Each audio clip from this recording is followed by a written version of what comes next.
2002 June నెలలో శ్రీ స్వామీజీ వారి 58వ జన్మదినోత్సవాలలో జరిగిన దత్తపీఠ ధర్మస్థూప ప్రతిష్ఠ అనేక విధాలుగా అద్భుతావహం, మానవులలో సర్వమత సమన్వయ చైతన్యాన్ని ఉద్దీపింపచేసే ఒక నూతన ప్రయోగానికి ఈ స్తూపం ద్వారా శ్రీ స్వామీజీ శ్రీకారం చుట్టారు.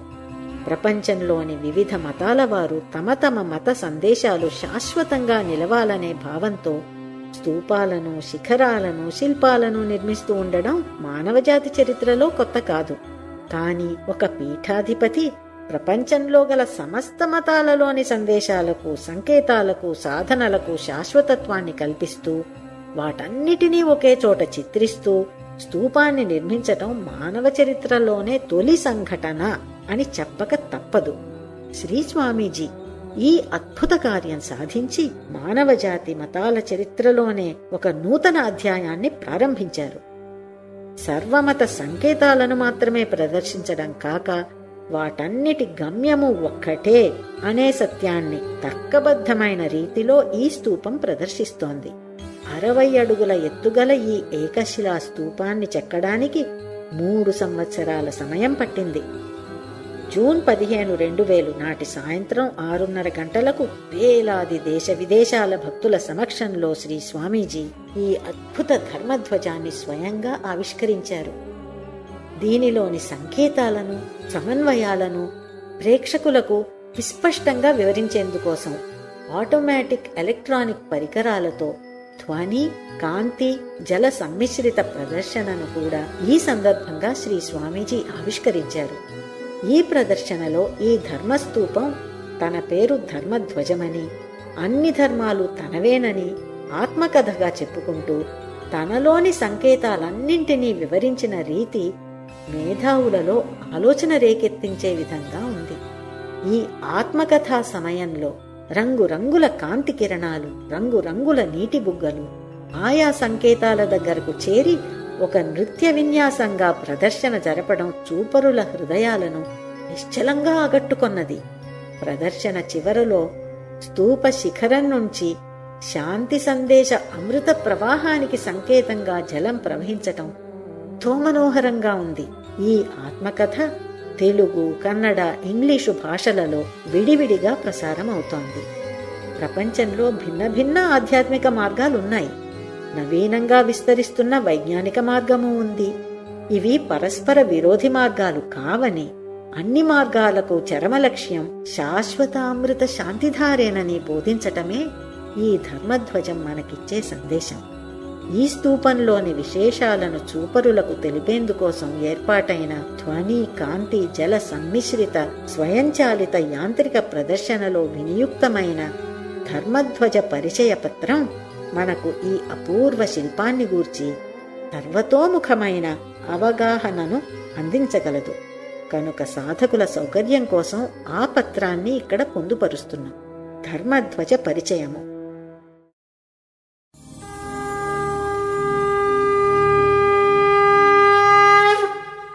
నేను నేను నేను అనాదిగా ఇది నా పేరు. ఈ అనంత విశ్వంలో అనాది కాలంగా నేను నేను అనుకుంటున్న ప్రతి అణువు నా రూపమే. నాకు మొదట్లో రూపం లేదు. అది అవ్యక్త స్థితి. దానిలో నుంచి మొదటగా నేను నాదంగా వ్యక్తమయ్యాను.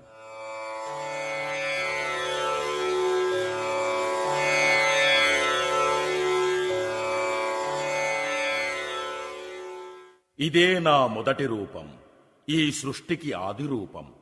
అప్పుడు నా పేరు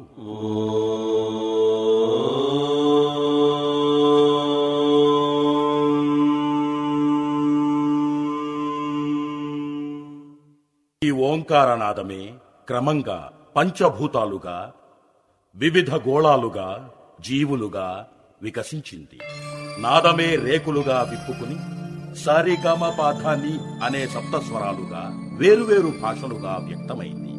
ఈ సరిగమ పాధాని స్వరాలే సృష్టిలో వెలువడే సమస్త శబ్దాలకు మూల రూపాలు.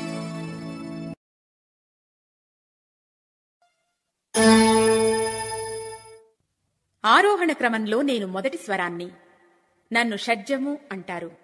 నాలో నుంచే భూమితత్వం వ్యక్తమై ముందుగా జలజీవులు జన్మించారు. నా పేరు వృషభం. నాలో నుంచి వనచర జీవులు వ్యక్తమైనారు. గాంధారం అంటారు నన్ను. గగనచర జీవులు నాలో నుంచి వ్యక్తమైనారు. మధ్యమం నా పేరు. జలం నా తత్వం. ప్రాణం నా అధీనం. పైలోకాలను క్రిందిలోకాలను కలిపే అనుసంధానాన్ని నేనే. మానవత్వం నా సొమ్ము. పంచమస్వరం. ఆరోహణంలో 5వ సంఖ్య నాది.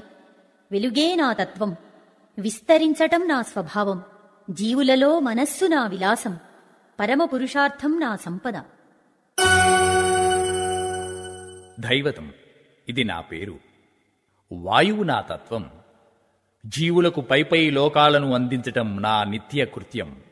ధర్మం నా స్వభావం. జీవులలో విజ్ఞానం నా రూపాంతరమే. మానవులకు దైవత్వం అందించటమే నా లీల. నిషాదం. నాలో 2 పొరలున్నాయి.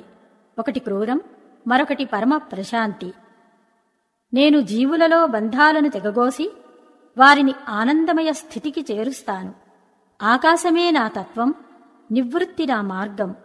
నిర్వికల్పం నా ప్రవృత్తి. నిర్గుణం నా స్థితి. ఈ నా సరిగమ పథనీ రూపాల మధ్యలో మీరు పాశ్చాత్య స్వర చిహ్నాలను చూస్తున్నారు. అవి కూడా నా రూపాలే. ఇంతవరకు మీరు నాలోని ఆగ్నేయ భాగాన్ని సందర్శించారు. ఇక దక్షిణ భాగాన్ని దర్శించండి. ఆదికాలంలో ఏ మార్పులు లేక అంచులు లేని ఆకాశంలాగా ఏకరూపంగా ఉన్న సమయంలో నా స్థితి పేరు నాదం నాదం నాదం. జీవులలో వైవిధ్యం విస్తరిస్తున్న కొద్దీ నేను కూడా వివిధ వాద్యాల ద్వారా విస్తరించాను. ఇదిగో ఈ దక్షిణ భాగం వైపు చూడండి. అట్టడుగున మూలాధార శక్తిగా ఉన్నవాడు దక్షిణామూర్తి. ఆయన విశుద్ధ జ్ఞానమూర్తి. ఆయన వెనుక కనిపిస్తున్నది ఒక మర్రి చెట్టు. బహుముఖాలుగా విస్తరించిన సృష్టికి అది సంకేతం. ఆయన కాళ్ల కింద నలిగిపోతున్న రాక్షసుడే మానవులలోని అజ్ఞానం. ఆయన తన కుడిచేత చూపిస్తున్న ముద్ర పేరు చిన్ముద్ర.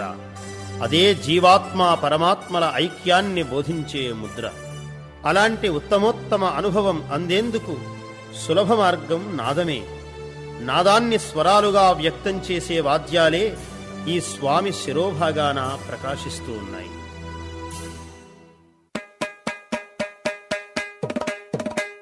నాదం స్వరంగా మారి స్వరాలు వాద్యాలలో నుంచి వ్యక్తమయ్యే స్థితిలో నాదానికి 2 రూపాలు ఏర్పడ్డాయి. ఒకటి శృతి, మరొకటి లయ. నాదంలోని మనోధర్మమే శృతి, కాలధర్మమే లయ. మరొక దృష్టితో నాదానికి శృతి తల్లి అని, లయ తండ్రి అని అంటారు. వీటి వల్లనే నాదాన్ని వ్యక్తం చేసే వాద్యాలు శృతివాద్యాలని, తాళవాద్యాలని 2 జాతులుగా విస్తరించాయి. వాటిలో నేను మృదంగాన్ని, తాళవాద్యాలకు నేనే తలమానికాన్ని.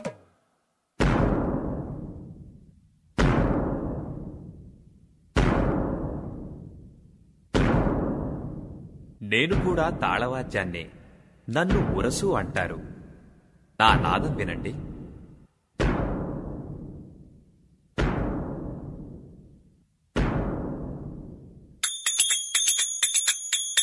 నిజానికి తాళవాద్యాలన్నింటికీ తల్లిని నేనే. నాది జంట రూపం. అందుకనే నన్ను తాళాలు అంటారు. ఎన్ని తాళవాద్యాలున్నా కాలధర్మం సరిగ్గా తెలియాలంటే అందరూ నన్నాశ్రయించవలసిందే.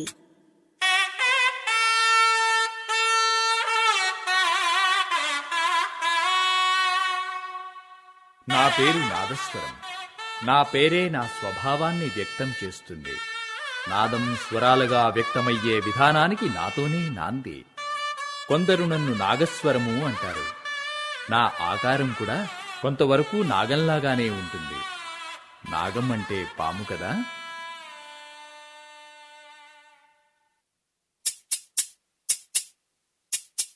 నేను తాళవాద్యాన్నే.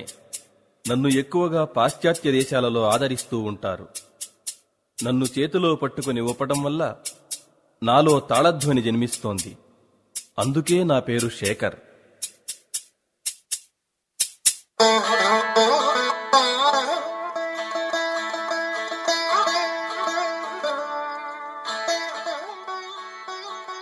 పేరు వీణ. ప్రపంచంలోని శృతివాద్యాలలో నాకున్న గాంభీర్యం, నా నాదానికున్న లోతు మరొకరికి రాదు. దానికి కారణం ప్రపంచ జీవులందరిలోనూ ఉత్తమ జీవి మానవుడు. అతడి వెన్నెముకయే నాకు అసలైన శరీరం. ఆ వెన్నెముకలోని సుసూక్ష్మ యోగనాడీ తంత్రులే నాలోని వీణా తంత్రులు. ఆ వెన్నెముక చివరగల మానవ మస్తిష్కమే నా తంత్రుల వెనుకగల బుర్ర. అందువల్లనే నా వీణాతంత్రీనాదం మానవులలోని అవ్యక్త యోగనాడీ తంత్రులను మేల్కొల్పగలుగుతోంది. ఏకాగ్రంగా వింటే ఇది మీకే అనుభవానికి వస్తుంది.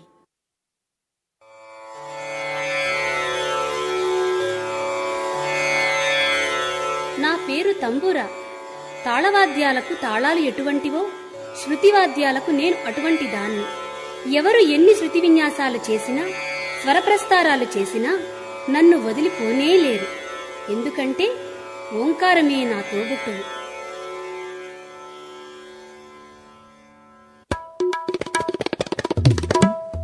నా పేరు తబల. తాళవాద్యాన్ని నేను. మానవుడిలో ఊపిరితిత్తుల్లాగా జంటగా స్పందించే నాదం నాది. అందుకే మృదువైన తాళనాదానికి నేనే జీవాన్ని.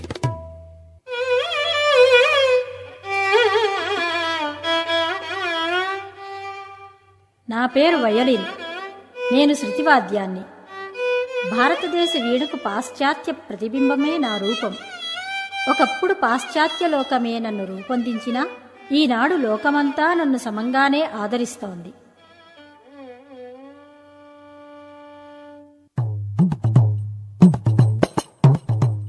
నేను తాళవాద్యాన్ని.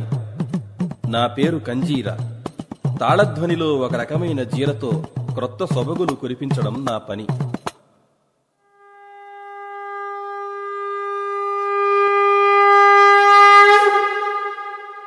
నా పేరు శంఖం. నేను వాద్యాన్నే కానేమో, అవునేమో కూడా. నిజానికి నేను సజీవ ప్రాణిని. ఓంకారం నా సహజ నాదం. నాలో నుంచి ప్రాణవాయువు ఎగిరిపోయినా నాలో వాయువు ఊదితే చాలు, ఓంకారమే ధ్వనిస్తుంది.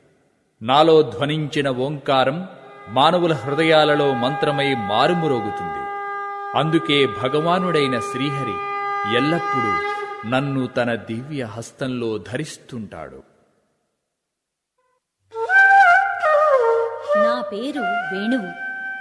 నా వల్లనే ఆనాటి గోపాలునికి వేణుగోపాలుడు అనే ప్రశస్తి వచ్చింది. భారతీయ వాద్యాలలో వీణా వేణు మృదంగాలు అనే మా ముగ్గురిది విడదీయరాని కుటుంబం. ప్రకృతి వైపరీత్యాల వల్ల మానవుడు ఆటవికుడై నాగరికతకు దూరమైన రోజుల్లో కూడా అతన్ని వదిలిపెట్టని నెచ్చెలిని నేనే. ఎవరూ ఊదకుండానే కదిలే గాలికి కూనిరాగాలు తీసి మానవుడికి సంగీత పాఠాలు నేర్పిన తొలి గురువును నేనే. నా పేరు ఏక్తార. ఒకే ఒక్క తీగమీటుతో మానవుడి దృష్టిని తత్వం వైపు మరలించగల నాదం నా సొమ్ము. నిరుపేదలాగా కనిపిస్తూనే నిండు నాదైశ్వర్యాన్ని కుమ్మరించటం నా విద్య. నన్ను చిరుతలు అంటారు. నాది జంట జీవితం. కలిసి జీవిస్తూ గలగలా మ్రోగుతూ నాదంలో తాళాన్ని నింపటం నాకు నిత్యకృత్యం. భక్తులకు నేను చేదోడు, సంగీత రసజ్ఞులకు నేను వాదోడు.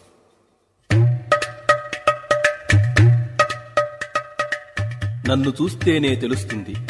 నా పేరు ఘటం. తాళవాద్యాలలో మృదంగం తరువాతి స్థానం నాదే. పూరిగుడిసెలలో నీళ్లందించి ప్రాణాలు నిలిపే నేను సభాభవనాల్లో రాజఠీవితో ధ్వనిస్తూ శృతి వాద్య నాదాలకు ప్రాణం పోస్తూ ఉంటాను.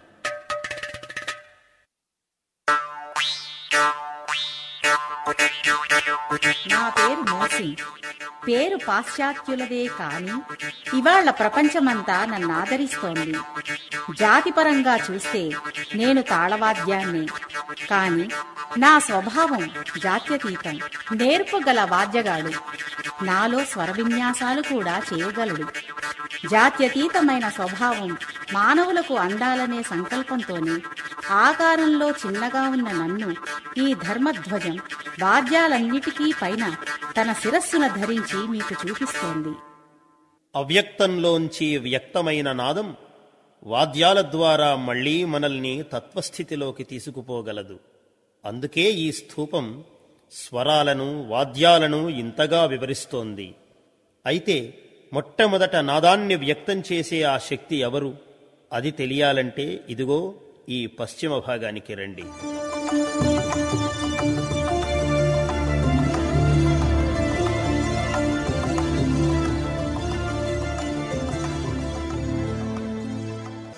పశ్చిమ భాగాన అట్టడుగున కనిపించేది శ్రీచక్రం.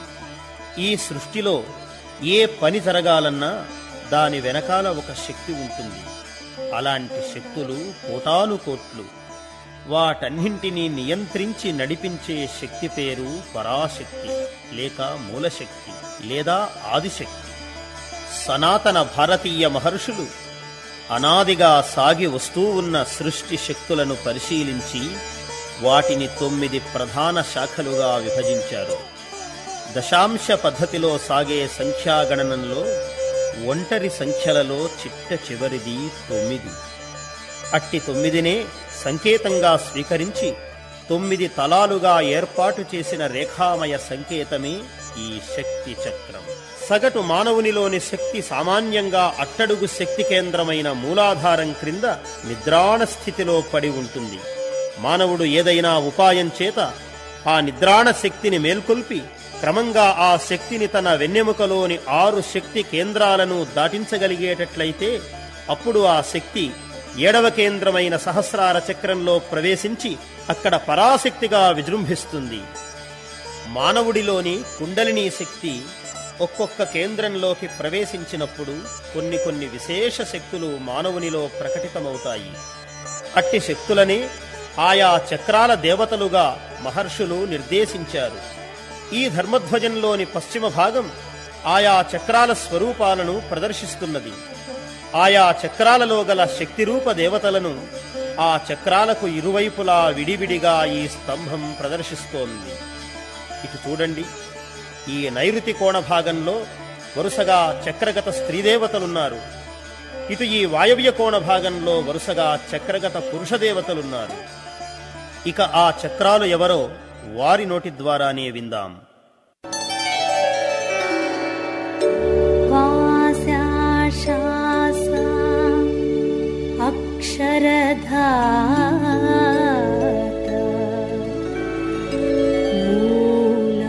మూలాధార పంకజ నేతా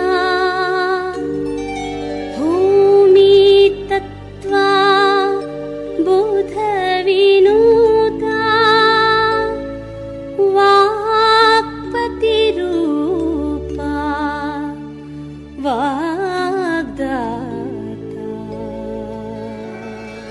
నా పేరు మూలాధార చక్రం. షట్ చక్రాలలో అట్టడుగుదాన్ని, మొట్టమొదటిదాన్ని నేనే. మానవ శరీరంలో వెన్నెముక అట్టడుగున నేనుంటాను. మానవునిలోని కుండలినీ శక్తి నా క్రిందే నిక్షిప్తమై ఉంటుంది.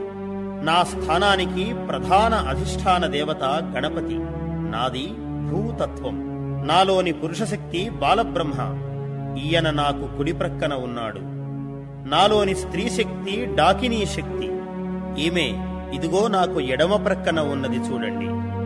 ఈ ముగ్గురు దేవతలను ఉపాసన చేస్తే కుండలినీ శక్తి నాలోకి ప్రవేశిస్తుంది. అప్పుడు మానవుడికి అనేక భాషల్లో పాండిత్యం అప్రయత్నంగా సిద్ధిస్తుంది. బాదిలాంత అక్షరచేలా స్వాధిష్ఠాన పంకజ శాలా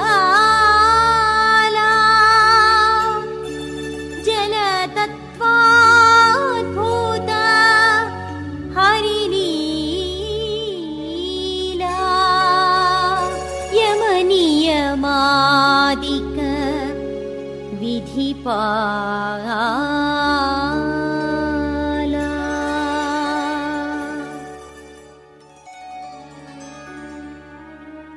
నా పేరు స్వాధిష్ఠాన చక్రం. నేను వెన్నెముకలో లింగస్థానానికి సూటిగా ఉంటాను. నాది జలతత్వం. నాలోని పురుషశక్తి విష్ణువు, నాలోని స్త్రీ శక్తి రాకినీ శక్తి. మానవుడు తన శక్తితో నన్ను చేరుకోగలిగితే అతనికి ఇంద్రియ జయం సహజ సిద్ధమవుతుంది. కవిత్వం అతని నోట ప్రవహిస్తుంది.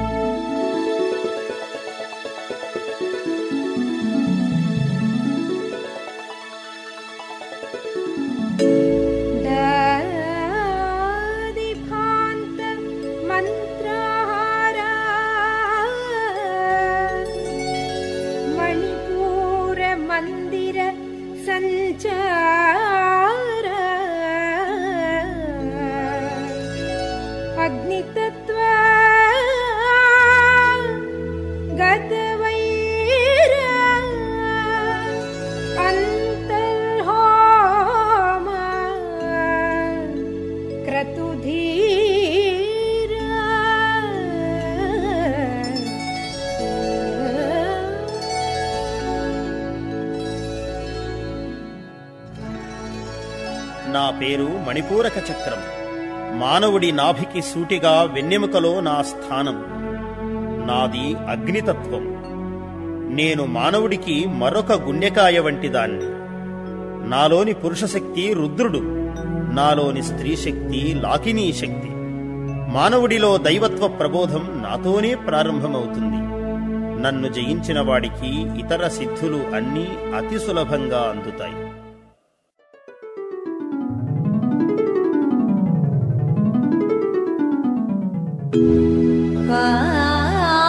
ఆదిఠాంత అక్షరగానా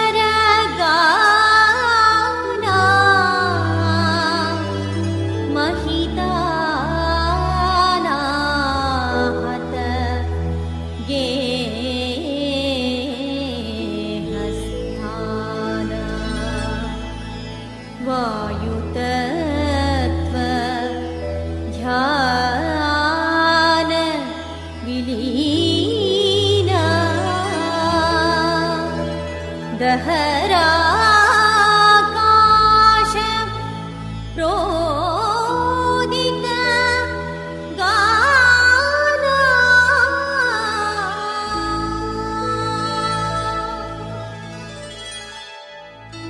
నా పేరు అనాహత చక్రం. హృదయానికి సూటిగా వెన్నెముకలో నా స్థానం ఉంటుంది. వాయువు నా తత్వం. నాలోని పురుషశక్తి త్రినేత్రుడు ఈశ్వరుడు.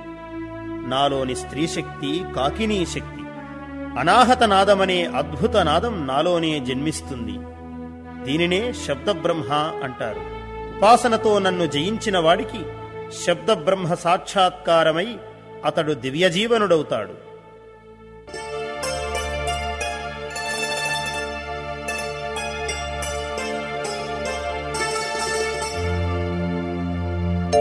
షోడశ ప్రాణ మణిహారా చక్రవిశుద్ధ సంచారా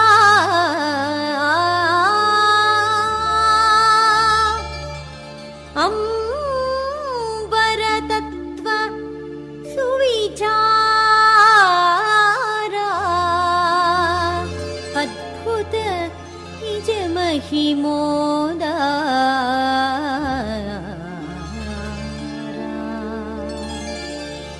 నా పేరు విశుద్ధి చక్రం. నేను గొంతు మొదట్లో వెన్నెముకలో ఉన్నాను. ఆకాశం నా తత్వం. అకారం నుంచి క్షకారం దాకా అక్షరాలన్నీ నాలోనే జన్మిస్తాయి. నాలోని పురుషశక్తి అర్ధనారీశ్వరుడు, నాలోని స్త్రీ శక్తి శాకినీ శక్తి. నన్ను సాధించిన సాధకుడు దుఃఖాలను అధిగమిస్తాడు, మృత్యువును జయిస్తాడు.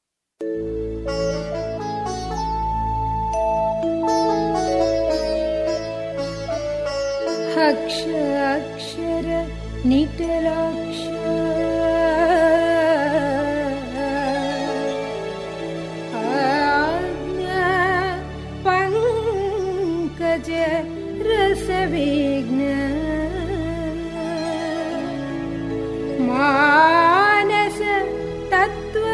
మర్మజ్ఞ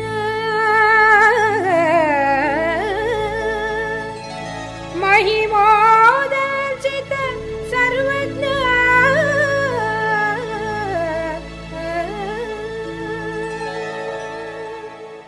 నా పేరు ఆజ్ఞాచక్రం. వెన్నెముక అక్కడితో అయిపోయినట్లు కనిపించినా అది సూక్ష్మంగా ముందుకు కొనసాగి మెడదాటి కనుబొమల దాకా వ్యాపించి ఉంటుంది. కర్ర చివర బోర్లించిన కుండలాగా తల దానిమీద వ్రేళ్లాడుతూ ఉంటుంది. అలా తల వ్రేలాడే స్థలమే నా స్థానం. అది కనుబొమలకు మధ్య సూటిగా ఉంటుంది. నాది మానసతత్వం. నాలోని పురుషశక్తి పరమశివుడు, స్త్రీ శక్తి హాకినీ శక్తి. చక్రాలకు నేనే రాజును. నాదాకా చేరుకున్న సాధకుడికి అష్టసిద్ధులు అవలీలగా అందుతాయి. నన్ను దాటితే ఆ స్థానం పేరు సహస్రారం. అది చక్రం కాదు, కాని చక్రాలకు మించిన చక్రం.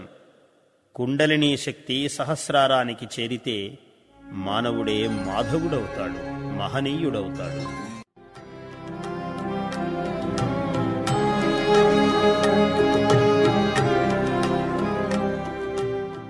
దైవత్వాన్ని అందుకోవడమే మానవ జీవితానికి పరమగమ్యం. ప్రపంచంలో అనాదికాలంగా ఎన్ని మతాలు ఉన్నా వాటన్నిటికీ గమ్యం ఇదే. నదులన్నీ వేరువేరు మార్గాల్లో సముద్రాన్నే చేరుకున్నట్లుగా వేరువేరు తీరులుగా కనిపిస్తున్న మతాలన్నీ మనిషిని ఒకే గమ్యానికి చేరుస్తాయి. ఇందుకు ఆ మతాల సంకేతాలే మనకు మంచి నిదర్శనం. ఇదిగో ఇటు ఈ ధర్మధ్వజపు ఉత్తర భాగాన దృష్టి కేంద్రీకరించండి. మత చిహ్నాలు ఏమంటున్నాయో వినండి. నారాయణాయ విద్మహే వాసుదేవాయ ధీమహి తన్నో విష్ణు ప్రచోదయాత్. నా పేరు విష్ణువు అనుకుంటున్నారా మీరు? విష్ణు అనేది పేరు కాదు. ఈ సృష్టిలో ప్రతి అణువులోనూ వ్యాపించి ఉన్న తత్వమే విష్ణువు. అనాదిగా అన్ని మతాలలోనూ వ్యాపించి ఉన్న పరతత్వాన్ని కూడా నేనే. అందుకే ఈ ధర్మధ్వజంలో ఉత్తర భాగాన మూలస్థానంలో అడుగున నన్ను స్థాపించారు. నేను అగ్నిజ్వాలను. నేను జొరాస్ట్రియన్ మతానికి చిహ్నాన్ని. దోషాలన్నీ దహించివేసి మంచి ఆలోచనలను, మంచి మాటలను, మంచి క్రియలను కలిగించడమే నా పని. నేను తారకా సహిత చంద్రరేఖను. నేను ముస్లిం మత సంకేతాన్ని. ప్రపంచమనే ఎడారిలో ఆయాసపడే జీవులకు భగవంతుని చల్లని కిరణాలను అందించి ధృవతారలాగా వారికి ఆధ్యాత్మిక మార్గదర్శనం చేయటమే నా పని. నేను మంచి చెడుల వలయాన్ని, టావో మతానికి సంకేతాన్ని. ఈ సృష్టిలో మంచి చెడు, మగ ఆడ మొదలైన జంటలు కనిపిస్తాయి. కాని ఏదీ పూర్తిగా చెడు కాదు, ఏదీ పూర్తిగా మంచి కాదు. అన్నింటినీ ఆవరించుకుని ఉన్నవాడు భగవంతుడే. ఇదే నా సందేశం.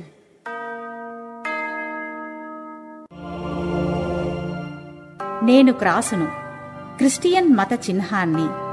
జీసస్ ప్రభువు మానవజాతి కోసమై చేసిన అపార త్యాగానికి నేను సంకేతాన్ని. నా పేరు మెనోరా. నేను జూడా మత సంకేతాన్ని. నాలో 7 శాఖలు ఉన్నాయి. ఆ శాఖల చివర 7 దీపాలున్నాయి. ఈ 7 భగవంతుడు సృష్టి చేసిన 7 స్వర్గాలకు సంకేతాలు. ఈ 6 వెలుగులు మరణం లేని భగవత్తత్వాన్ని సూచిస్తున్నాయి.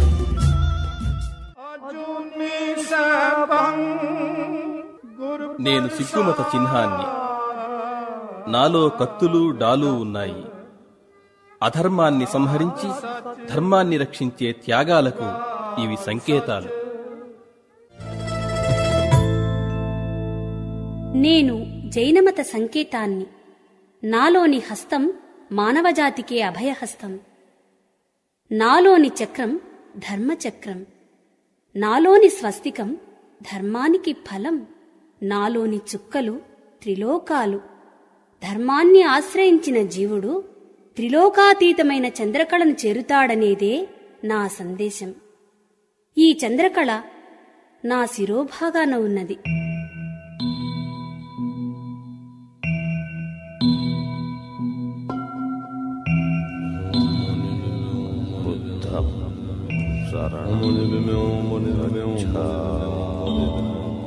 నా పేరు ధర్మచక్రం.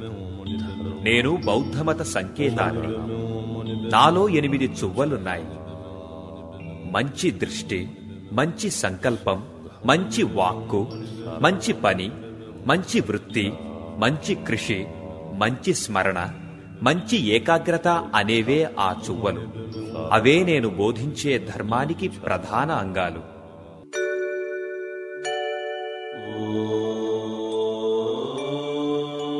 నా ధ్వని ఓం. నాకు మరో పేరు ప్రణవం. నేను వేద ధర్మానికి అనాదిగా చిహ్నాన్ని. నాలో ఆ, ఊ, మా అనే 3 అక్షరాలున్నాయి. వాటిపైన బిందువు, నాదము ఉన్నాయి. ఈ నాదమే సృష్టికి మూలం. సృష్టికి మూలం పరమాత్మే గనుక ఓంకారంలోని నాదం మనల్ని పరమాత్మ దగ్గరకే చేరుస్తుంది. నా యొక్క రేఖామయమైన ఆకారం కూడా ఈ విషయాన్నే సంకేతంగా చెబుతోంది. నా ఆకారంలో 3 అరసున్నాలు ఒకే బిందువు వద్ద కలుస్తున్నాయి. ఇవి 3 ఘీంకారం చేసే ఏనుగు తొండాల్లాగా ఉంటాయి. ఇవే అకార, ఉకార, మకారాలు. వీటిపైన చంద్రవంక, దానిపైన బిందువు ఉన్నాయి. ఇవే బిందునాదాలు. వీటి ద్వారా మానవుడందుకునే శాశ్వత స్థానమే పరమాత్మ. మానవుడు పరమాత్మను చేరుకోవడం గూర్చి ప్రస్తావించుకున్నాం. అసలీ మానవుడెవరు? ఆ పరమాత్మ ఎవరు? వీరి నడుమగల సంబంధమేమిటి? ఈ ప్రశ్నను నిష్కర్షగా చర్చించి సమాధానం చెప్పే సందర్భం మనకు వేదవాంగ్మయంలో దర్శనమిస్తుంది. వేదాలు 4. వాటిలోని ఉపనిషత్తులలో తత్వ నిర్ణయాలు చేసే వాక్యాలను మహావాక్యాలు అంటారు. అదుగో ఈ ధ్వజస్తంభపు ఈశాన్య భాగంలో 4 వేదాలు తమ తమ మహావాక్యాలను వినిపిస్తున్నాయి. వినండి. నేను ఋగ్వేదాన్ని. మానవుల ప్రార్థనలను దేవతలకందించడం నా ప్రధాన కృత్యం. నా ప్రథమ రుక్కు ఇలా ఉంటుంది.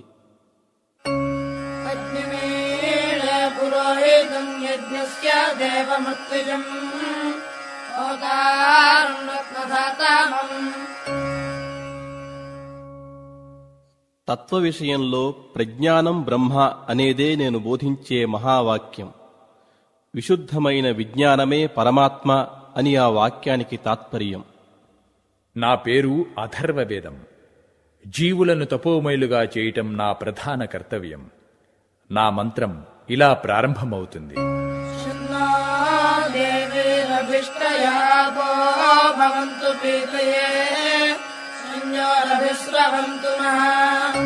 తత్వ ప్రకరణంలో అయమాత్మ బ్రహ్మ అని నేను బోధించాను. ఇదే నా మహావాక్యం. నేను అనుకునే ఈ జీవాత్మే పరమాత్మ అని ఆ వాక్యానికి సారం. నేను సామవేదాన్ని. జీవుల హృదయాలను మృదువులుగా చేయటం నా ప్రధాన కృత్యం. నా రుక్కు ఇలా మొదలవుతోంది.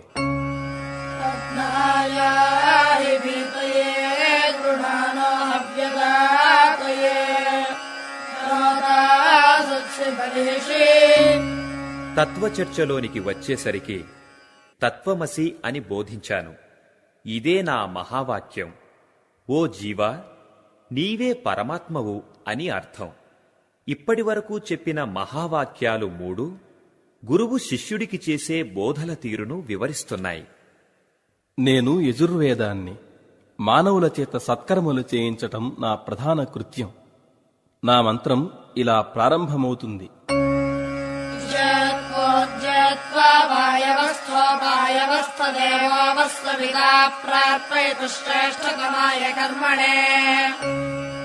ఇక తత్వ విషయంలో అహం బ్రహ్మాస్మి అని బోధించాను. ఇదే నా మహావాక్యం. నేనే పరమాత్మను అని దీని తాత్పర్యం. పై 3 మహావాక్యాల రూపంలో గురుబోధలందుకున్న శిష్యుడి ఆత్మానుభూతిని ఈ మహావాక్యం వివరిస్తోంది. శిష్యుడు తత్వవేత్తయ్యి తన అనుభవాన్ని ప్రకటిస్తున్నాడు, నేనే పరమాత్మను అని. ఇలా 4 వేదాల మొదటి మంత్రాలను, ఆ వేదాలు బోధించే మహావాక్యాలను విన్నారు. ఇక ఇక్కడ చూడండి, ఏవో కొన్ని విచిత్ర సంకేతాలు కనిపిస్తున్నాయి. ఏమిటవి? నేను ఓంకారాన్ని. ఎటునుంచి ఎటు తిరిగినా పరమాత్మను చేరటానికి నేనే ద్వారాన్ని. నేను కల్వాన్ని. మేము మూలికలం. మేమిద్దరం కలిసి ఔషధాలుగా మారి మానవుల మనశ్శరీరాలకు పుష్టినిస్తుంటాము. నేను కమండలాన్ని, అంటే జలపాత్రను. నన్ను ధరించిన వారిని రోషద్వేషాల నుంచి దూరం చేసి ప్రశాంతి వైపు నడిపిస్తూ ఉంటాను. నేను ఋషిదండాన్ని. నేను మానవుల దృష్టిని లోపలికి త్రిప్పి వారిని దైవతత్పరులుగా చేస్తూ ఉంటాను. నేను సన్యాసదండాన్ని. నేను మానవులను శరీరమే నేను అనే భ్రాంతి నుండి విడదీసి వారిలోని చైతన్యాన్ని వారికి దర్శింపజేస్తూ ఉంటాను. నేను రుద్రాక్షమాలను. అకారం నుండి క్షకారం వరకు గల వర్ణాలే నాలోని పూసలు. ప్రపంచంలో గల భాషలన్నింటిలోనూ గల ప్రతి అక్షరం, ఆ అక్షరాల కూర్పు వల్ల వచ్చే ప్రతి పదము కూడా పరమాత్మని సూచిస్తూ ఉంటుందనేదే నా బోధ. అన్నింటికన్నా పైన ఒకరి ప్రక్కన ఒకరం కూర్చున్న మేము త్రిశూల చంద్రరేఖా పద్మస్వరూపులం. పరమాత్మ యొక్క అసలు స్వరూపాన్ని మేము సంకేతపరంగా వ్యక్తం చేస్తూ ఉంటాము. సృష్టికి మూలమైన త్రిగుణాలను సంహరించేదే త్రిశూలం. శాంతి అనే అమృతాన్ని అందించేదే చంద్రరేఖ. అంతటా అన్ని వేళలా వ్యాపించి వికసించి ఉండేదే పద్మం. ఇదే పరమాత్మ లక్షణం. ఇక అందరూ తూర్పు భాగానికి రండి.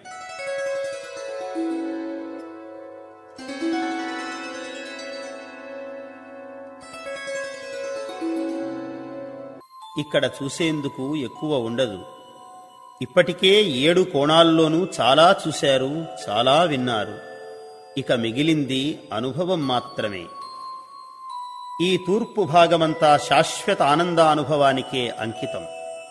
ఈ భాగంలో అట్టడుగున బ్రహ్మదేవుడు కనిపిస్తున్నాడు. ఆయనే సృష్టికర్త. సృష్టి మొత్తానికి చివరి గమ్యమైన పరబ్రహ్మం కూడా ఆయనే. ఆ పైనుంచి క్రిందికి నిర్వికల్పం అనే సంస్కృత అక్షరాలు కనిపిస్తున్నాయి. నిర్వికల్పమంటే నిశ్చల స్థితి. గాలి కదలని చోట నిలకడగా వెలిగే దీపశిఖయే ఆ స్థితికి సంకేతం. అదే ఈ స్తంభంలో ఇక్కడ నాలో చిట్ట చివర కనిపిస్తున్న జ్యోతి. ఇక ఎటూ కదలకండి. 8 కోణాల నుంచి, పైనుంచి క్రిందకు, క్రింది నుంచి పైకి నన్నెంతగానో పరిశీలించారు. ఇంతకు నేనెవరిని? నాలో మీకు ఎన్నో కనిపించాయి, ఎన్నో వినిపించాయి. ఇంతకు నేనెవరో తెలుసా? నేనే చెబుతాను, వినండి. ఆకాశంలో ఇన్ని గోళాలను, ఈ భూమిలో ఇన్ని జీవరాశులను, ఈ మానవులలో ఇన్ని ఆలోచనలను చెదిరిపోకుండా నిలబెట్టి ధరించి ఉంచే దివ్య శక్తిని నేనే. సృష్టి మొదలయ్యాక ఎన్నో ఉపద్రవాలు వచ్చాయి, కల్లోలాలు వచ్చాయి, యుద్ధాలు వచ్చాయి. అయినా ఈ మానవజాతి నశించిపోకుండా ధరించి నిలబెట్టింది నేనే. ధరిస్తాను గనుక నా పేరు ధర్మం. ఎన్ని ఒడిదుడుకులు వచ్చినా తలవంచక నిటారుగా నిలబడతాను కనుక నా పేరు ధ్వజం. అందుకే నా పేరు ధర్మధ్వజం.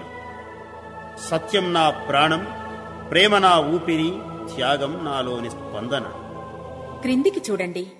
3 వర్తులాకార వలయాలు కనిపిస్తున్నాయి. వాటిలో అట్టడుగున ఉన్నది 108 రేకుల పద్మం. ఇదే సత్యం. ఇక్కడ 108 సంఖ్య వికాసానికి సంకేతం. ఎప్పుడైనా సరే వికసించేదే సత్యం. ఆ పైపొర 208 పువ్వుల వలయం. ఇది ప్రేమ. 208 సంఖ్య 10 దిక్కులకు సంకేతం. అవధులు లేని స్వార్థం లేని ప్రేమయే ఈ రెండవ పొర. ఆ పై పొర మళ్లీ 108 రేకుల పద్మం. ఇది త్యాగం. ఇది మనిషిని దైవత్వం వైపు నడిపిస్తుంది. ఇక్కడ 108 సంఖ్య సౌభాగ్యానికి సంకేతం. సత్యం, ప్రేమ, త్యాగం ఇవే ఆచరణలోకి వచ్చేసరికి ధర్మంగా మారిపోతాయి. ఆ ధర్మం దేశకాల పాత్రతలను బట్టి బహుముఖాలుగా సాగుతుంది. అదే నాలోని విచిత్రం. ఒకరికి ధర్మమైనది మరొకరికి అధర్మం కావచ్చు. అందువల్లే నా ధ్వజానికి ఇన్ని ముఖాలు, ఒక్కొక్క ముఖంలోనూ ఇన్నిన్ని సంకేతాలు ఉన్నాయి. దుస్తులు మార్చుకొన్నంత మాత్రాన మనిషి మారడు. అలాగే ఆయా దేశాల్లో, ఆయా కాలాల్లో నా ఆచరణ మార్గాలు మారినా నా అసలు స్వరూపం మారదు. ఏ మూలంలో నుంచి వచ్చానో ఆ సత్య, ప్రేమ, త్యాగాలే నా అసలు రూపం. పైకి ఎన్ని రూపాల్లో ఉన్నా నా గమ్యం మాత్రం ఒక్కటే. అసలేమిటా గమ్యం? నా శిరసు వంక చూడండి. 8 దిక్కులా 8 పోతికలు కొబ్బరి బోండాలలాగా వేళ్లాడుతున్నాయి. ఇవి నా వల్ల కలిగే అష్టైశ్వర్యాలు. ఇవి మానవుణ్ణి క్రింది వైపుకే నడిపిస్తాయి. వాటి వ్యామోహంలో పడకుండా పైకి చూపు సాగిస్తే మానవుడి షట్ చక్రాలకు పైన గల సహస్రార చక్రం 1000 రేకులతో విప్పారి విశ్వతోముఖంగా వెలుగులను వెలారుస్తూ కనిపిస్తుంది. అదే 1000 రేకుల పద్మం. అదే అనంత శక్తుల కేంద్రం. మానవుడు నన్ను అనగా ధర్మాన్ని ఆశ్రయంగా చేసుకుని నాదయోగ మార్గాన్నో, కుండలినీ యోగ మార్గాన్నో, భక్తి యోగాన్నో, కర్మయోగాన్నో, జ్ఞానయోగాన్నో ఏదో ఒకదాన్ని అనుసరించి ముందుకు సాగితే నడిచిన బాట ఏదైనా సరే చేరే గమ్యం ఇదే, ఈ సహస్రారమే. క్రిందికి చూడండి. అట్టడుగున ఒక గుండ్రని జలాశయం ఉంది. ఇది మానవ మస్తిష్కానికి సంకేతం. దాని మధ్యలో ఈ స్తంభాన్ని వీపున దాల్చి మోస్తున్న కూర్మం ఉంది. దక్షిణాన దాని శిరస్సు, ఉత్తరాన దాని తోక ఉన్నాయి. గమనించండి. ఇది భూమిలో దక్షిణం నుంచి ఉత్తరానికి ప్రసరించే అయస్కాంత శక్తికి, మనిషిలోని వివేకానికి కూడా సంకేతం. ఇది విష్ణుమూర్తి యొక్క 2వ అవతారం. కూర్మానికి పైన కవ్వపు తాడులాగా ఈ ధ్వజస్తంభానికి చుట్టుకుని ఉన్న పెను పామును చూడండి. దానిని తలవైపు రాక్షసులు, తోకవైపు దేవతలు పట్టి మథనం చేస్తున్నారు. మానవులలోని మంచి భావనలే దేవతలు, చెడు భావనలే రాక్షసులు. మానవుల కుండలినీ శక్తియే పెనునాగు ఆదిశేషుడు. ఈ మొత్తం కలిపితే సముద్ర మథనం. ఈ మథనం వల్ల చిట్ట చివరకు ఫలించేది అమృతం. దానికి పూర్వరూపాలే సత్యం, ప్రేమ, త్యాగం. రండి, రండి, రండి. మీకోసమే ఎదురు చూస్తున్నాను. మీకోసమే కలవరిస్తున్నాను. మీకోసమే పరితపిస్తున్నాను. నేనెవరిని అని విస్తుపోతున్నారా? నేనెక్కడ ఉన్నానని వెతుకుతున్నారా? వెతకవద్దు. నాకు రూపమే లేదు. కాని అన్ని రూపాలు నావే. నేను అణువణువునా ఉన్నాను. కాని ఇక్కడ ఈ సహస్రారంలో స్పష్టంగా వ్యక్తమవుతున్నాను. సృష్టిలోని గుణాలన్నీ నావే. అయినా నిర్గుణాన్ని నేనే, నిర్వికల్పాన్ని నేనే, నిత్య సత్యాన్ని నేనే, సచ్చిదానంద జ్యోతిని నేనే. ఇంత చెప్పినా ఈ సహస్రారం దాకా వచ్చినా నన్ను గుర్తుపట్టలేకపోతున్నారు కదూ. అందుకే మీకోసమై నేనే గురువునై దిగి వస్తున్నాను. నిర్గుణానికి సగుణానికి మధ్య, అవ్యక్తానికి వ్యక్తానికి మధ్య, నిర్వికల్పానికి వికల్పానికి మధ్య రూపం ఉండి లేని సంధిగా గురువునై దిగి వస్తున్నాను. ఏ గురువు ఎవరికి గురువు? అనాది కాలంగా అనంత జీవులందరికీ నేనే గురువు. ఆయా కాలాలలో నా రూపాలు వేరువేరుగా మీకు కనిపించి ఉండవచ్చు. కాని నాకు రూపం ఉందా? లేదేమో. లేదా ఉందేమో. నేను సగుణాన్నా నిర్గుణాన్నా? రెండూ నేనేనేమో, రెండూ కాదేమో కూడా. నా గురించి నేనెలా చెప్పేది? మనసులు నాలో నుంచి మొలకలెత్తుతున్నాయి, మాటలు నా దగ్గర అక్షరాలు నేర్చుకుంటున్నాయి. అవి నా గురించి ఏమి చెబుతాయి? అందుకే నాకు సంకేతంగా ఇదిగో ఈ గురుపాదుకలను మీకు ప్రసాదిస్తున్నాను. ఇవి నాకు రూపం కాదు కాని నన్ను సూచించగల సంకేతాలే సుమా. ఇవి రెండుగా కనిపిస్తున్నాయి కాని వీటి వల్ల సూచించబడే తత్వం మాత్రం ఒక్కటే. ఇలా అనేక రీతులుగా ఈ గురుపాదుకలు నా సంకేతాలు. సహస్రారం దాకా చేరిన సాధకులారా, మీలోని అహంకారాన్ని తొలగించుకుంటే ఈ పాదుకలు మీకు అందుతాయి. ఇవి అందితే మీరు నాలోనికి ప్రవేశిస్తారు. వెలుగులోనికి వెలుగే ప్రవేశించగలదు. వెలుగు వెలుగు కలిస్తే ఒక్క వెలుగే ఉంటుంది. మీరు నాలోనికి ప్రవేశిస్తే మీరు నేనే అవుతారు. మీరే సచ్చిదానందులవుతారు. అప్పుడు మీరే సత్యమై, మీరే నిత్యమై, శాశ్వతమై, శాంతి తరంగాలై ఇలా ఆకాశగంగా ప్రవాహంలాగా ప్రవహిస్తారు.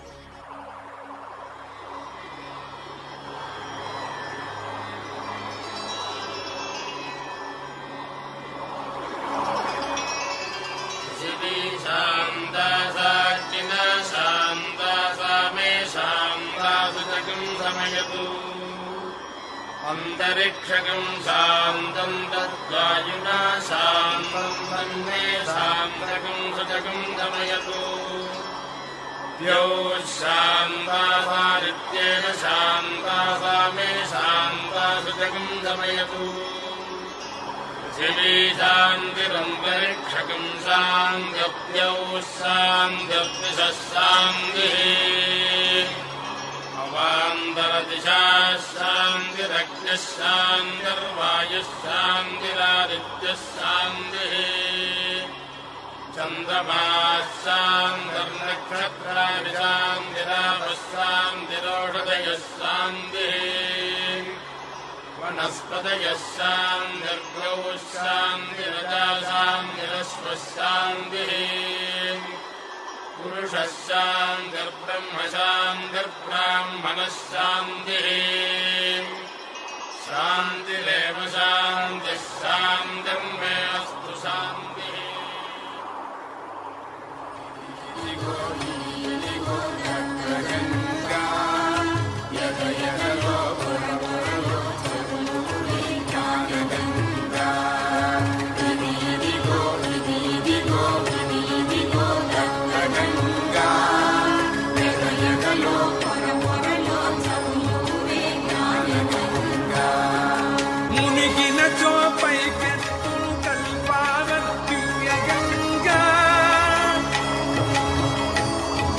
మునిగినచో పైకెత్తును కల్పావత్యుయగంగా.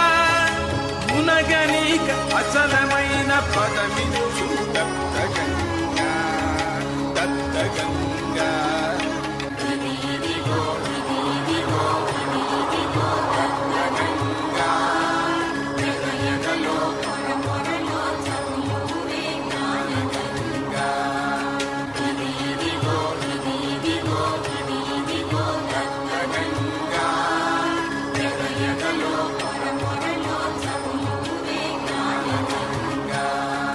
పంటరిచ్చి భాగ్యమిచ్చు సాగు దివ్యగంగా దివ్యగంగా. సచ్చిదానంద యోగమిచ్చి సాగు దత్తగంగా. సచ్చిదానంద యోగమిచ్చి సాగు దత్తగంగా గంగా.